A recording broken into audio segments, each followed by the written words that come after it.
Everybody wants the glory, the summit photo, the story to tell their friends, but very few people fully grasp what's really at stake on Mount Whitney.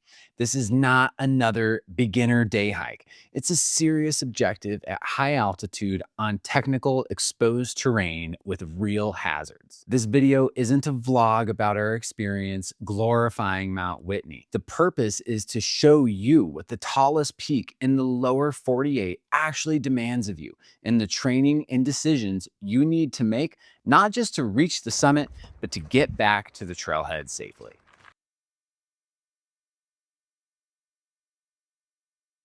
My name is Mikey Bell with Outdoor Adventure Training. We're just getting back from a long road trip through the Eastern Sierras where we were lucky enough to spend some time backpacking and trail running in this amazing mountain range, ending with our peak objective of climbing Mount Whitney via the standard route in mid-July. There was a lot to unpack when it comes to training for Whitney, and I'm going to share as much as I can with you so you can have a safe and ultimately enjoyable experience in this incredible zone. There are, of course, many different ways to approach climbing Mount Whitney, from different routes and different trailheads. You could do it as a single day push from the Whitney Portal like we did, or as a multi-day backpacking effort through the John Muir Wilderness or Sequoia National Park. But no matter how you slice it, there is no easy way to the top. They are all challenging, and the only thing that changes is how you prepare for it. I should also be upfront that Emily and I came into this objective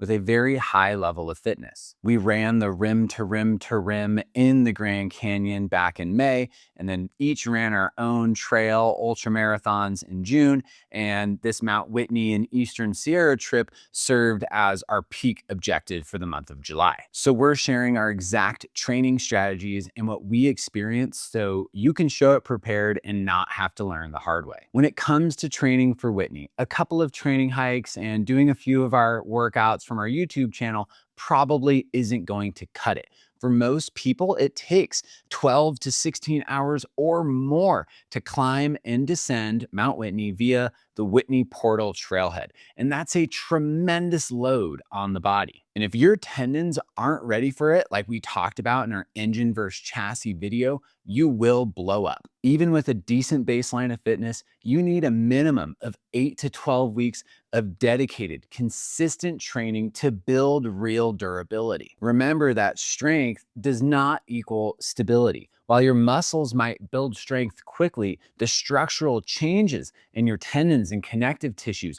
take much longer, which is why you need to give yourself plenty of runway to train. So we're breaking this down from the ground up, starting with the importance of having strong feet and ankles for Mount Whitney, then moving up to the knees to prepare for those long descents, up to the cardiovascular system and the lungs and the heart, and then ultimately ending with the mental and psychological mindset that you need to have to be safe and prepared for the demands of this objective. There's no way around it. On the Mount Whitney Trail, your feet and ankles will take a beating. Yes, it is a well-traveled trail, but it's legit mountain terrain. It's rugged, jagged granite, new rock fall over sections of trail. You will be asked to articulate your feet and ankles in some awkward and potentially uncomfortable positions. And to add another variable, you're going to do a lot of this in the dark. Most people need to start extremely early, partly because they're moving slowly at altitude, but also because of the near daily afternoon thunderstorm hazard in the mountains. This is where we focus on building that ankle stability and foot strength and proprioception. So when you come to that first creek crossing at 3:18 in the morning, you're fully prepared for those slippery rocks in the dark. You need the bandwidth to move through these obstacles smoothly because this is the first of many challenges coming your way on the trail. Here's what training your feet and ankles and building balance and proprioception actually looks like. Prioritize single leg work. Really, any exercise can become a balance movement when you do it on one leg. This alone is going to help activate the intrinsic muscles of the foot to support your arch and get you comfortable with stabilizing on one leg, which you're going to be doing every step of the way on the trail. Once you feel confident performing exercises on one leg, we can introduce an unstable environment where you're balancing on a foam pad or a Bosu ball. You don't need an expensive piece of equipment to pull this off, but balancing on this unstable environment will help your full body proprioception and awareness so you can understand where your body is in space and adjust accordingly. Because some of those rocks on the Whitney Trail, as large and as stable as they might look, they can be very wobbly and you need to be able to react to that stimulus. The next layer would be to practice some of these exercises with your eyes closed or in a low light environment to simulate that early alpine start that you will definitely be doing on Mount Whitney. Lastly, and this is something we talk a lot about on this channel, but plyometrics really are an amazing way to enhance your ability to absorb those forces throughout the entire kinetic chain so we can actually react when we're stepping down off of a larger step or ledge. If you need more guidance on building strong feet and ankles, check out our 3-part mountain ankle series where we go into how to build healthy feet and ankles for mountain adventures and have a full footwear guide video in there as well. There are definitely a few no fall zones on the Mount Whitney Trail, and good balance is often the difference between a stumble you can catch and a stumble that you might not. And that's why the balance and proprioception work is non-negotiable. Like any big mountain climb, the summit truly is only halfway, and most accidents do occur on the way back down, so we need to train for that. All of that technical terrain that you worked through to reach the summit is patiently waiting for your inevitable descent. And when you're fatigued and your feet and ankles are tired, the knees can start taking a lot of that load. And we see it time and time again, whether you're using trekking poles or not. But it's really not about knee strength. It's about eccentric quad strength. It's all about your ability to, in a slow, controlled fashion, absorb the forces moving downhill. And we can train this directly by using exercises like the reverse step up and many variations where we utilize bands to enhance glute engagement and really fortify that movement pattern so it's comfortable and familiar on that huge descent off the summit. Split squats and Bulgarian split squats are classic exercises that really emphasize that eccentric loading. A lot of these exercises also help with dorsiflexion, which is really important for articulation when we're walking downhill. And don't overlook the importance of glute strength. It's not just the quad stabilizing your knee, it's the glute that's also going to help relieve pressure off of the knee joint. Both of these structures work together in tandem to keep your knees in great alignment so you can get back to the trailhead without any knee pain. So do yourself a favor and train for the descent. That way, when you're on the summit, in the back of your oxygen deprived brain, you're not going to have that worry about how the heck you're going to get down before the storm rolls in. Your cardiovascular engine will be tested at high altitude, especially on those 99 switchbacks. Here's what surprised us most about the Mount Whitney Trail is it is beautifully designed and has a very mellow grade of only 11%. And even the dreaded 99 switchbacks only has a grade of about 14%, which is not very steep. It's actually quite cruiser of a trail. It's not the pitch that gets people, it's the sheer altitude. And the great news about all of this means you can replicate it no matter where you are in the world. If you're training for Mount Whitney in the flatlands or don't have the opportunity to get out on trails very often, set your treadmill between 12 and 15% and cruise at that pace, because that is what's going to simulate your Mount Whitney climb. Find that slow, sustainable,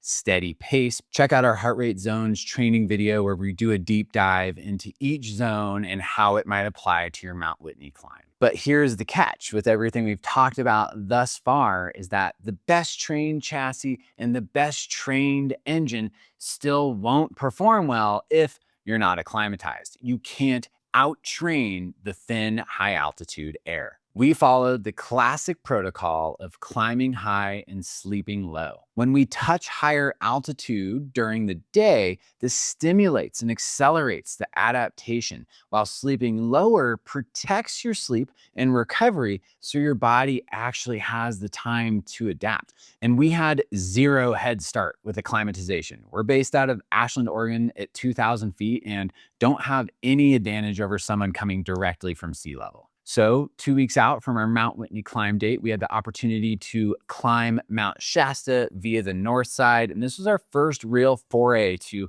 higher altitude this year. We were able to camp just shy of 10,000 feet, and we're lucky enough to touch the 14,179-foot summit. We really wanted this exposure to high altitude to see how we respond. So throughout the whole trip, we tracked everything. Emily and I both wore our Suunto watches 24/7, and we slept at 7 and 8,000 feet for the first 3 nights in and around the Mammoth Lakes and June Lake area. Then we moved up to one night at 11,400 feet and slept at our high point at 12,000 feet on a backpacking trip in the John Muir Wilderness. Basically, our goal was simple, and that was to sleep as high as reasonably possible every single night to help expedite that adaptation. And the proof is all laid out clearly in the data. On our first night sleeping at 10,000 feet on Mount Shasta, our bodies were working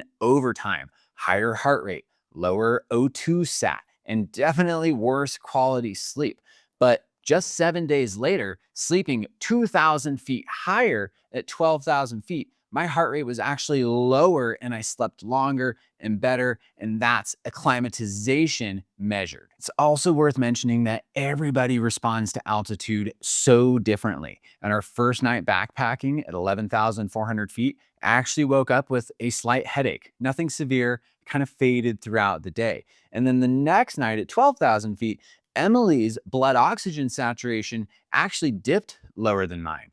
Despite both of us feeling strong, both of us feeling healthy, it's just a good point to highlight that regardless of your training or where you're coming from, altitude can strike people in different ways at any time. Now, for the reality check. It truly does take weeks to acclimatize properly. And I fully understand that not everybody climbing Mount Whitney is going to have the opportunity to spend 6 nights at altitude before their climb date. But that is genuinely what it takes to feel your best up there. There's no shortcut to acclimatization, and there's no way to expedite it. It just takes real exposure. So if you're already carving out time for this bucket list objective, I highly encourage you to take a couple days extra off of work to sleep at higher altitude, go for some short acclimatization hikes in the days preceding your climb, because it's going to make your experience that much safer and more enjoyable. But I fully understand life's constraints and it might not be possible for all. So at a minimum, I would recommend at least 2 nights sleeping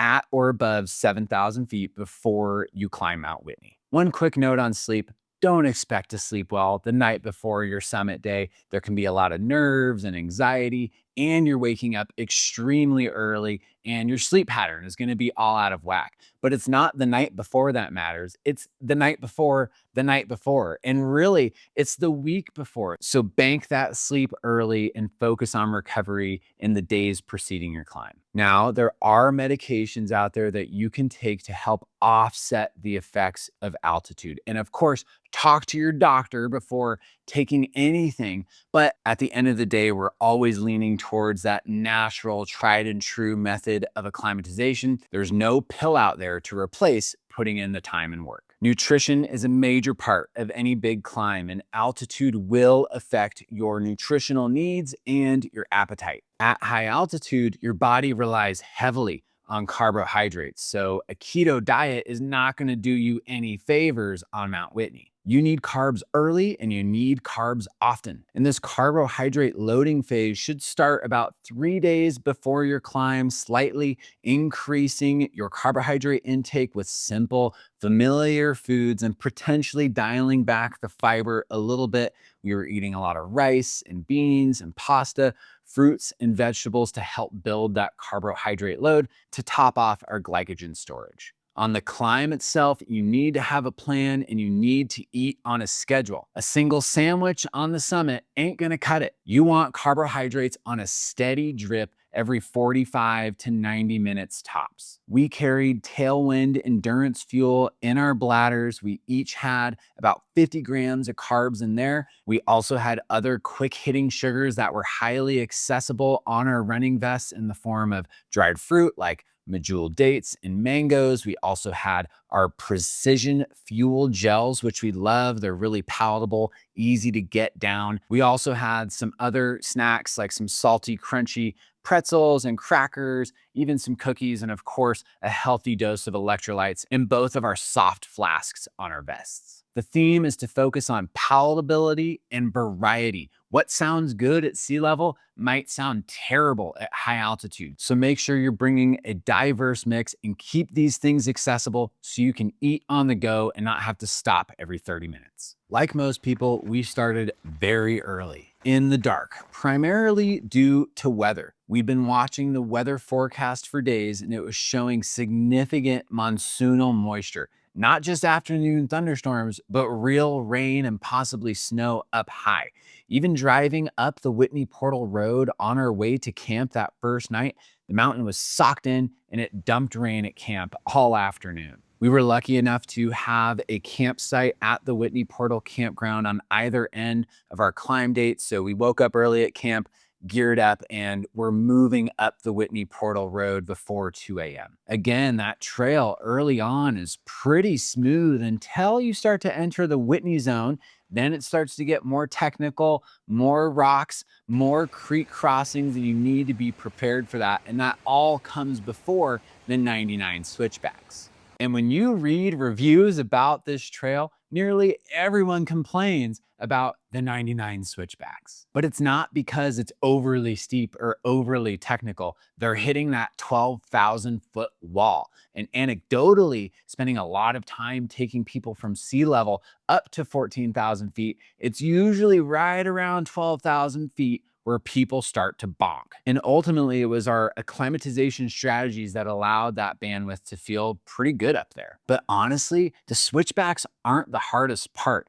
It's from Trail Crest as you come around the corner into Sequoia National Park in that 2-mile section of trail to the summit, which might not sound like a lot, but when you're at 13,600 feet and you're gassed from all those switchbacks and you're entering the most technical and exposed part of the entire trail, it becomes genuinely dangerous. And it's where people really slow down and start to take way too many breaks. And here's the thing about altitude when you're not acclimatized. You are a ticking time bomb. You have a shelf life up there. And you don't want to find that expiration date when you're at 14,500 feet. Don't linger on the summit for an hour.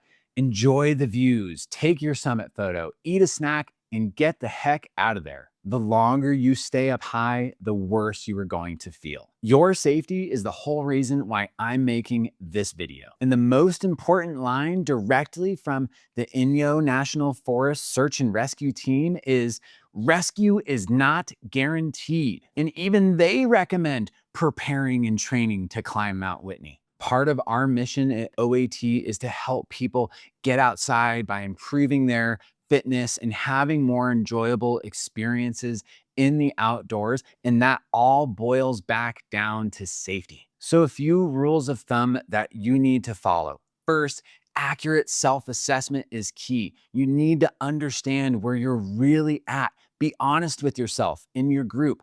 Don't let your ego guide your decision-making. And the decisions you make up there are arguably far more important than your level of fitness. Keep your team together. Have a solid, concrete plan before you climb and set a turnaround time.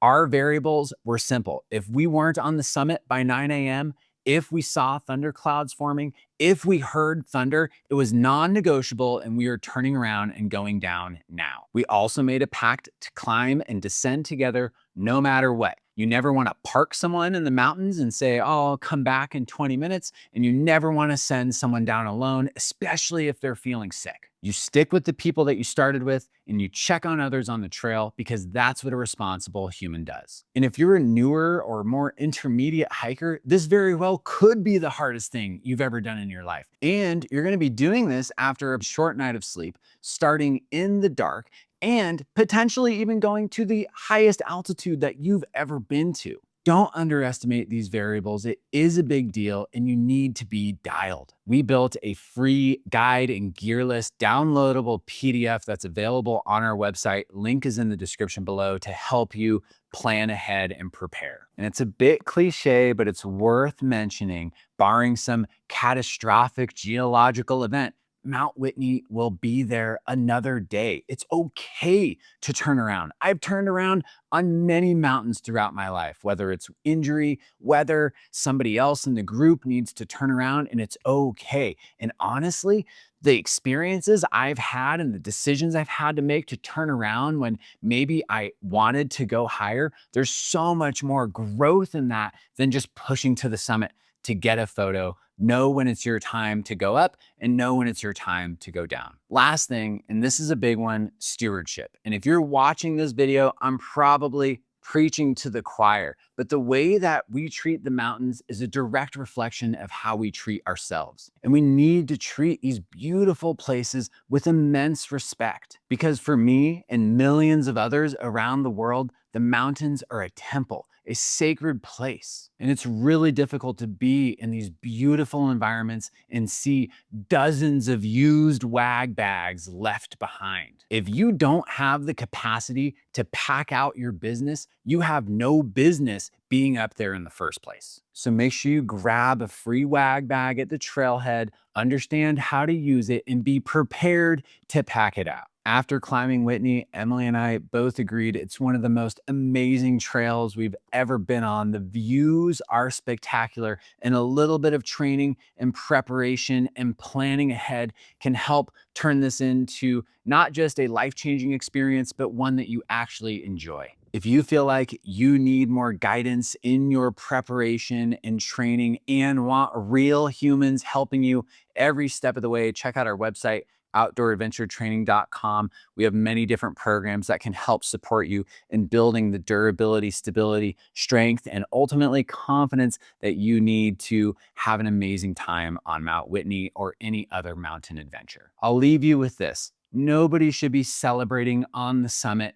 You are only halfway. That real celebration needs to happen when you're back in camp, enjoying a nice beverage, swimming in the creek, and really soaking in the afterglow of that adventure. That is what you're training for. The real work is getting back down, make good decisions, stay safe out there, and we'll see you on the trail.